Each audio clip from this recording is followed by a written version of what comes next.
Zdravím vás všetkých, tu je Debnár Adam z blogu adamdebnar.sk a dnes ideme ukázať aplikáciu Teleprompt, ktorá sa nachádza kde inde ako vo Web Store Google Chrome.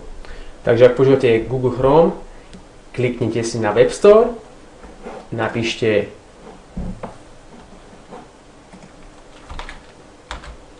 Teleprompt,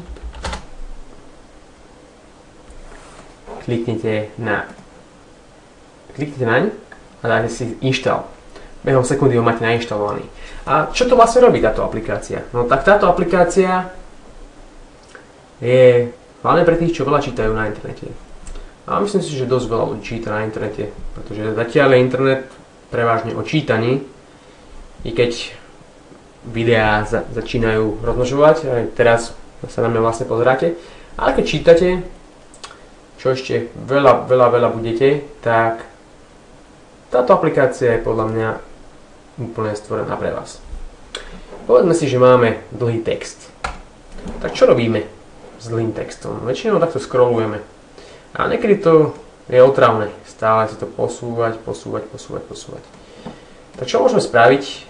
Nainštalujeme si Teleprompt. Klikneme. A čo sa robí? Posúva sa to automaticky. Tu máme vlastne také ovládacie tlačítko, ktoré môžem posúvať doprava alebo doľava, to znamená urýchliť text alebo spomaliť.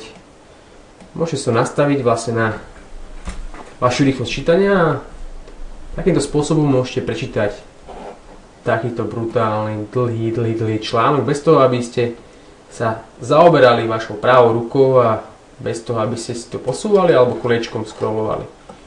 Myslím si, že to môže byť pre vás fajn aplikácia a mohli by ste ju vyskúšať. No a keď sa vám páči, tak napíšte do komentárov dole. Ja sa budem tešiť na vaše komentáre. A myslím si, že to je koniec.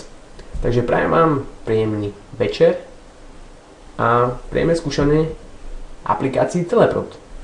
Majte sa krásne.